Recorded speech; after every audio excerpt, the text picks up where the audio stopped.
I do, I don't know if it's affected it in a negative way. Yeah. Because of the type of work that I do. Okay. So for me, during the pandemic, it caused a lot of people to like have to sit down with themselves and they had to stay in and they had to face themselves and face their lives, and they couldn't be busy, right? They couldn't outrun anything that they needed to deal with. So for me, that's my area, right? That's my area. So I probably have had people reach out to me more. Okay. And try to connect because it's like, wait a minute, like everybody, a lot of people were in kind of like, we're forced. You have a lot of people who were forced into self-reflection, right? And they were forced into it, whether they want.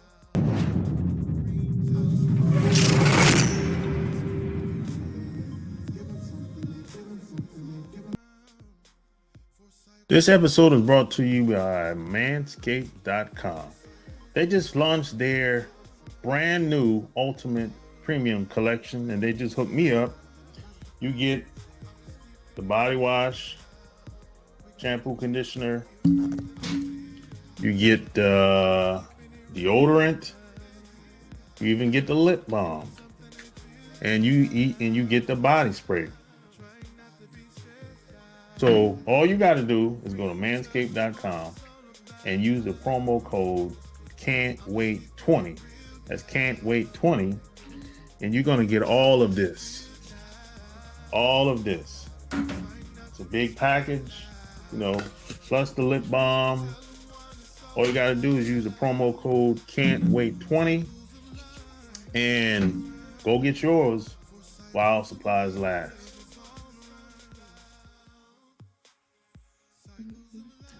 Welcome to another episode coming at you from ChooseYourRelationships.com, author of Love Can't Wait, which can be found on Amazon.com. So today I have a special guest. She's a personal coach, fitness guru, speaker who helps men and women who need inspiration navigating their personal and professional life. She has a proven track record of 10 plus years of coaching thousands of success stories, helping people attain their personal health goals and helping them to become their best self. My special guest today is Averi Woodley. Welcome to the show. Thank you for having me. Yeah, so thanks for taking time to do it. So where you're from originally? I get that all the time. I am originally from St. Louis, Missouri. I know, it's not exciting. It's not exciting, is it? People are like, where are you from? When I travel, people are like, where are you from? I'm like, oh, I'm from St. Louis. They're like, no. Like, where are you from? Where are you from? Yeah, I got a lot of friends from St. Louis. When I was in the Navy. Okay. Yeah, I have friends that are from St. Louis. Yeah. So how did you get started in fitness and I guess personal development and a little backstory? This is not the ideal path to your career or making a living, Yeah. So how did you get started? Honestly, I was just thrown into I was a wreck. So did not go to school for any of it in the beginning, right? Obviously, like one of those people is like, do I even use my degree? And I got, probably life, right? I was married. And then when I was married, my ex was a professional athlete, a professional fighter. Before that, I don't think he was. Like, he had signed a contract and he was like, hey, I have this vision. I want to open up, a mixed martial arts and fitness studio, whatever, gym, all that kind of stuff, right? We're married. Let's go. This is your dream. This is your destiny. You've had this vision. Let's go. We each had a kid. We had kids together, and that's what we did. It's like his dream and destiny became a part of mine, and I don't regret it at all to this day. And that's the path that I took. So that's originally how I got into the whole fitness or gym or health and wellness, right? And obviously over the years it got deeper. And then I trained under some people who became my mentors and everything when it came to the whole fitness and personal trainer type of aspect. And then let's fast forward as my personal life started to develop, and I started to develop as a woman, and I went through different things, and I trained men and women. I realized that you really can't separate your health and wellness from or, you know, your fitness and everything from like your personal life. It's all connected, right? It's a mind, body, soul type of thing. So when you're coaching somebody as far as like the fitness or sports aspect, you start to coach them in life, right? You coach them in life, things start to kind of uncover. And I realized, I was like, you know what? I'm not the type of trainer that can just train people to lose weight or to gain weight or to gain muscle. It's a lot of personal work, right? And so I started to change my coaching to adapt to the entire person, the whole person, and training them and coaching them from the inside out. And then, like I said, I went through certain life experiences. So yes, it was that side. It was my personal life experiences. It was me, you know, being at my worst at some points, and then still being on stages speaking to people and going through, just navigating through life, you know, my personal life and other people's lives, and kind of putting it together. And it's like, here I am. And then I got to a point and I was like, you know, my personal experience, my life and everything, along with my professional, I'm supposed to use to influence people, to make an impact, to be transparent, because you have a lot of people who aren't transparent, right? They don't want to put themselves on the chopping block, especially women, right? We don't want to expose ourselves, our shortcomings, where we have failed and everything like that. But I was like, you know what? If I'm going to do this, and if I'm going to make an impact in people's lives, I'm going to put myself on the chopping block. I'm going to use my life and the stories of other people and people that I've worked with and do it. So that was kind of like it in a nutshell, right? Yeah. So what type of fighter was your husband? He was mixed martial arts, MMA. Oh, okay. Yeah. Good. So how did you have the confidence to say, hey, I'm going to teach women how to do this, or men how to do this too? Because, you know, a lot of people, you know, they might be good at something, right, but they might not be good at teaching it or showing people how to do it. You know what? It was something that I never imagined I would do, right? I have always been very guarded. I was very kind of closed off. And then, like I said, you know, you go through things and you realize, like, I can't keep this to myself. You experience stuff. I've always drawn people naturally to me. And I would hear, oh, Avery, because of you, my life changed in this area. Because of you, this. Because of you, I forgave. Because of you, I saved my marriage. Because of you, I can co-parent better. Because of you, this, and this. And I never collected a bunch of testimonies. It was like, oh, I'm going to market this, because it was honestly just in my heart and soul, right? It's just something that I am natural at, and that I've been successful at. Like, I'm successful at helping people change their lives for the better in one way or another.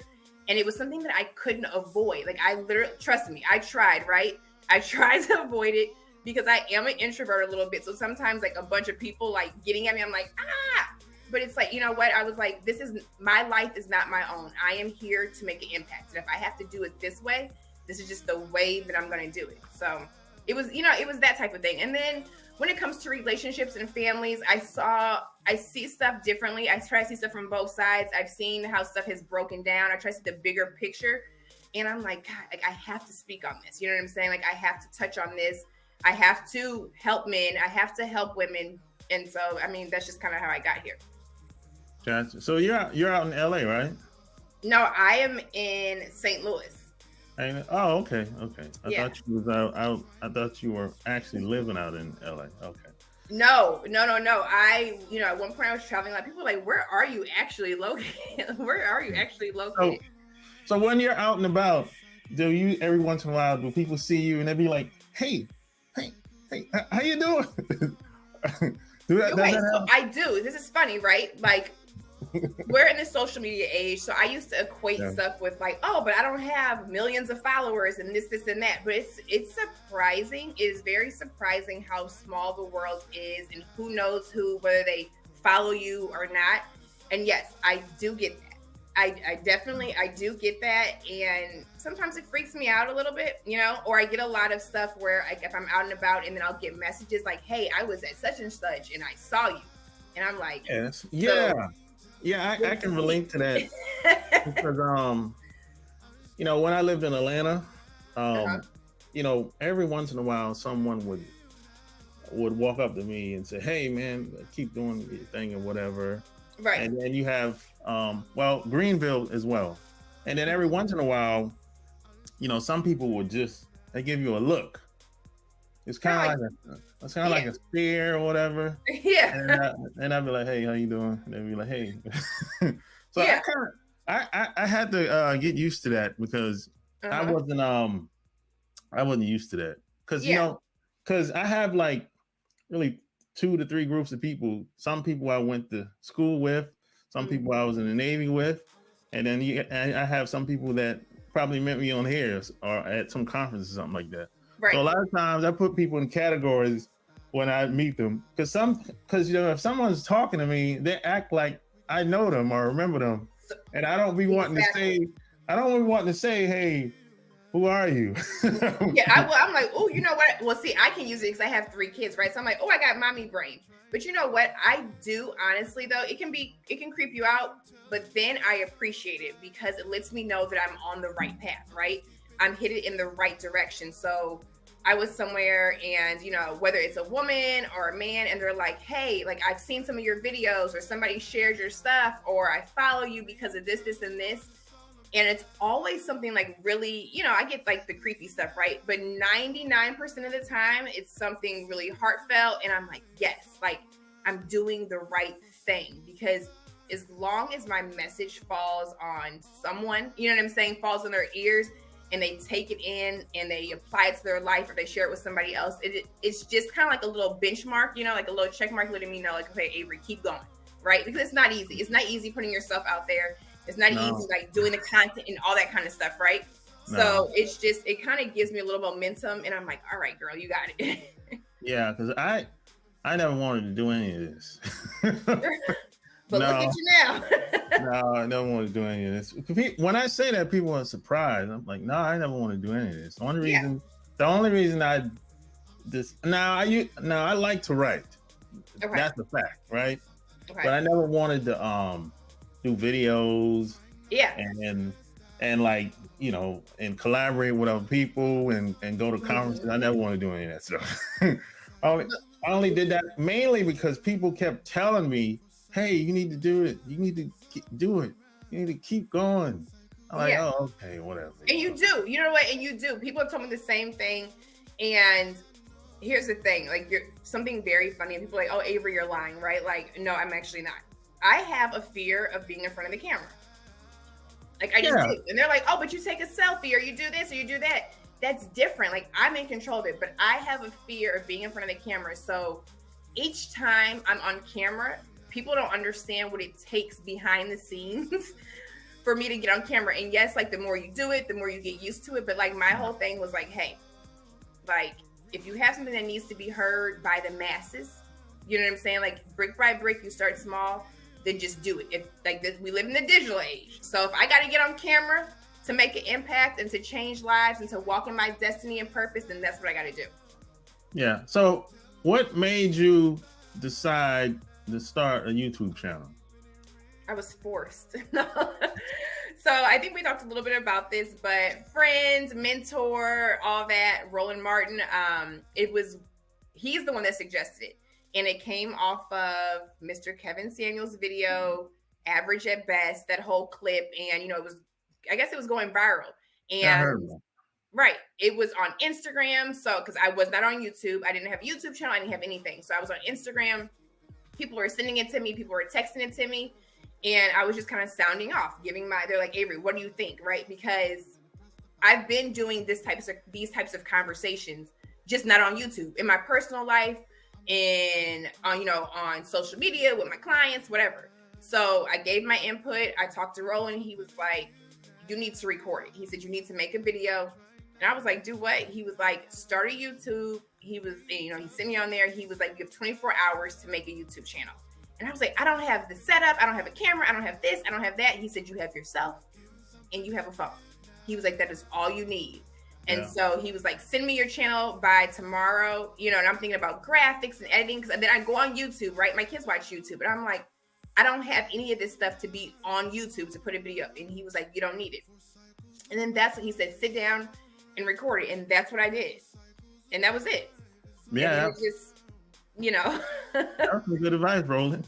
Yeah, it was. It was. He was like, just be yourself. And I still went through the moments where I was like, oh my gosh, because it kind of took off quick.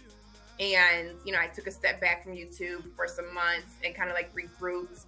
because you want to make sure that when you show up on here that you are still yourself, right? I don't mind doing reviews, I don't mind doing collabs, but I didn't want to lose my voice, right? And I didn't want to lose the message and the reason why I was ultimately on here. And I didn't want to get caught up in the numbers and all that kind of stuff. So I owe it to him. Like, he really, it always takes somebody who sees you in a different, to push you, right? To kind of nudge you out there.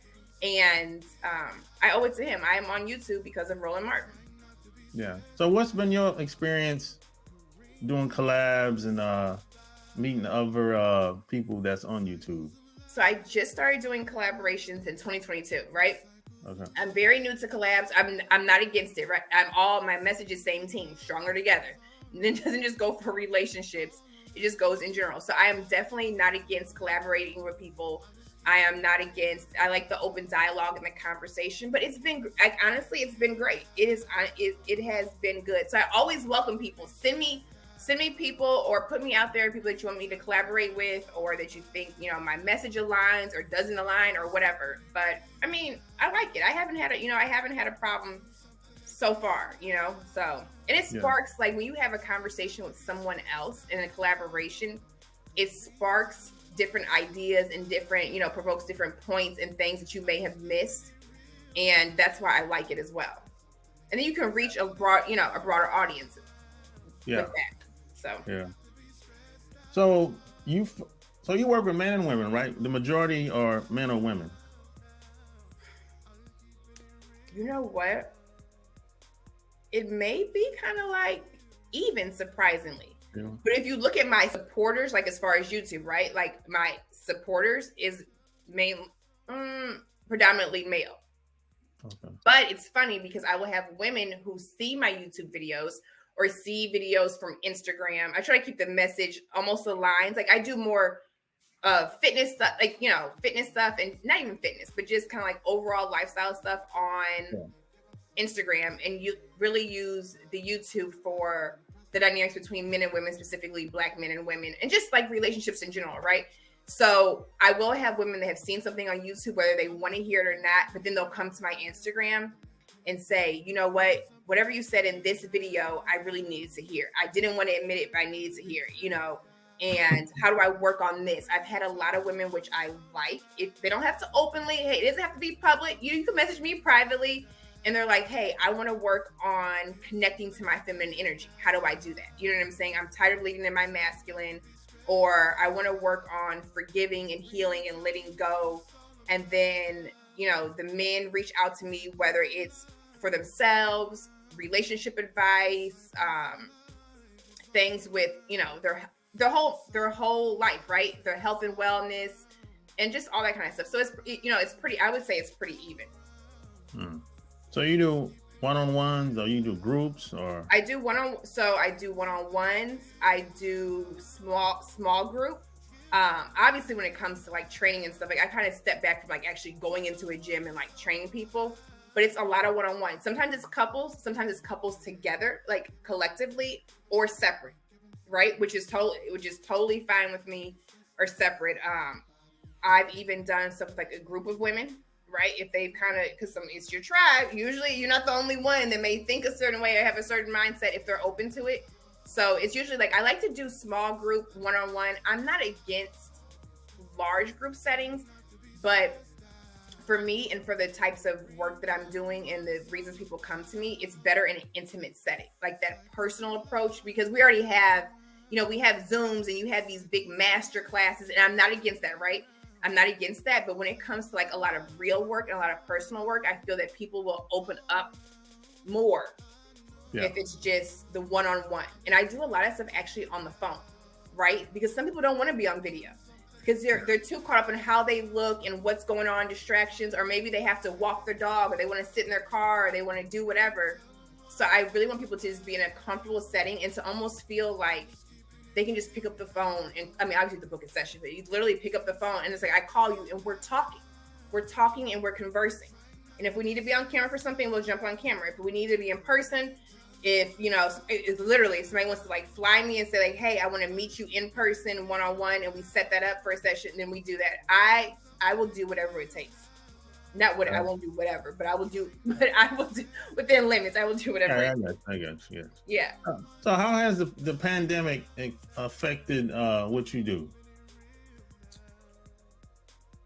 But every state, every city's different with the restrictions and the masks and the. Honestly, for what I do, I don't know if it's affected it in a negative way. Yeah. Because of the type of work that I do.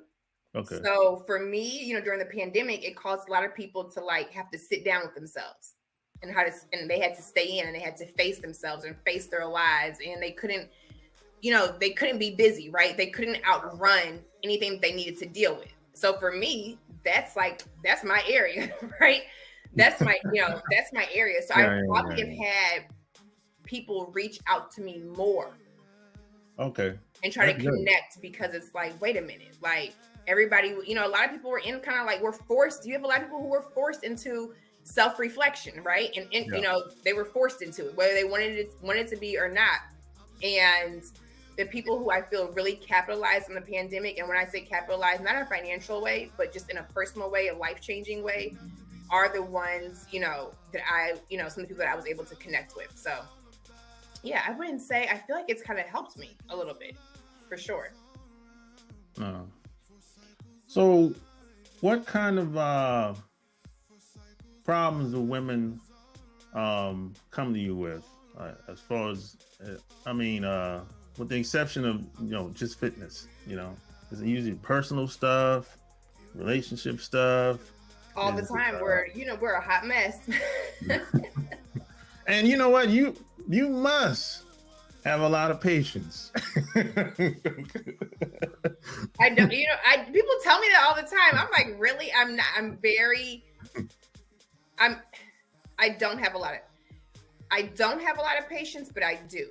I don't do the nonsense, right? Don't try to pull a wool over my eyes. I don't do the BS. So if you're coming to me, don't play with me. Don't play with my time, because it's an investment on both of our parts. So if you're not about the change, and there's certain questions I ask people in the very beginning, one in particular, and I know from their response if we can work together or not, if they're really ready, right?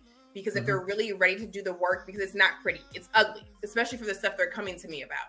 I'm not the type of woman that you can come to and point the finger and do the victim, the whole victim mindset, the blaming and all that. I'm not the one for you. So if you want me to sit up and it become girlfriend talk, and I'm like, yes, bitch, yes, he shouldn't have did that, or you were absolutely right. I'm not doing that. Because you can't grow and you can't change. There's enough of that out there. You know what I'm saying? So I am tough love. You may not want to hear it. You know what I'm saying? You may not want to hear it, but I'm not going to tell you anything that's going to harm you or be detrimental to your life or who you are as a woman. So a lot of women come to me outside of the fitness thing. Actually, I have a lot of women that come to me, like I said, about how do I connect to my feminine, right? How do I heal? How do I let go? How do I forgive? How do I, admit, and this is crazy, right? Admit to my friends, to my girlfriends and the women in my family that I don't want to do this life all on my own. I don't want to be a single boss babe, independent woman. How do I speak up to them? Because I know that it's going to put stress and strain on those relationships, because they don't believe in that lifestyle. They don't believe in, that choice. They don't believe in women feeling like they need a man or want a man to be successful and thrive in all areas of their life. So I get a lot of that, how to kind of navigate, right? How to navigate through becoming a woman, I would say, becoming a whole woman, how to navigate through tapping into your feminine and knowing that that's your strength, right? And not taking that cape, I call it capes off, taking that cape off, that whole superwoman, I do it all, whatever, taking that off, because it is a process and it's something that you have to practice. How to flow, how not to be hustle and be hard all the time, how to soften up. What about the men? Huh? What about the men? What do they usually come to you for? How to deal with us. Men come to me for sexual advice. I know it sounds bizarre, but with their relationships with women, trying to understand the women that they are with, whether it's their wives or their girlfriends. Men also come to me about hey, I feel like I'm with somebody, like, am I worthy? I feel like she doesn't appreciate me. I was very shocked once I got on YouTube, and it opened up my market as far as men, right? Because I used to feel like I stepped back from working with men, and I was like, okay, I'm just gonna work. I'm a woman. I'm work with women. But my message, and God kind of told me, it's like, no, like, if you're gonna talk to women, you can't, talk to women without talking to men. And my message was really resonating with men. So I have a lot of men who came to me and they're like, I feel, about they don't feel appreciated. And I did not know that many men did not feel appreciated in their relationships. And I'm the type of person, like, I don't care, go. Like, we always tell women to adjust their crown and know their worth, but I feel like men need to know that as well. I've talked to men about, like, them also, like, softening their hearts. You have a lot of men who have been burned. It's not just women, and they have a hardened heart, and they have given up on women, and they've given up on women and all that kind of stuff. So I have, with men, it's their appreciation, it's their whole, personal life, what to look for, right? They want to know signs on what to look for in a woman outside of, like, the physical thing, right? Because you can get caught up in the physical and little red flags, and how to communicate with your woman, how to bring up certain things. And of course, like, I do not take the place of a counselor or a licensed professional by any means, but being a personal coach, there are lines that I can cross, right? And I can talk about my personal experience. And a lot of times with licensed professionals, as far as, like, when I say, like, mental health professionals, you can't do that. You have to kind of keep that barrier. Yeah. So like, and men who just want, if they're like, hey, like, I want to change, or I want to talk to my woman about this, but I don't know how to approach her, or she's always nagging on me and she's doing this, and I'm trying to be a good man, and I'm trying to do this, and I'm trying to do that. And, a lot of times people come to me because they're kind of at the end of their rope, right? They're at the end of their own personal rope, and they feel like they're backed up against the wall, and they're like, okay, what do I need to do? Gotcha. So if people wanted to work with you, where would they go to? They would actually just go select on I have an email, right? info@averiwoodley.com. And then I think it's in my bio on my Instagram.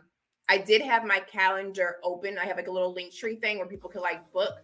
And I don't think I've adjusted. I had to close it out because I was getting a lot of people. So I'm like, okay, if somebody is really serious, they will email me. I do not respond to DMs. I respond to some, but it's too hard. There's too many of them. So if it's important, people will reach out to me. But info@averiwoodley.com, and then we go from there. And I have, like, a whole system set up, and I can send them links or whatever if they're ready to book a session. But like I said, it is important work. It does take a lot out of myself and out of them. So when people first reach out to me, I say, why? That's the question I ask them, why?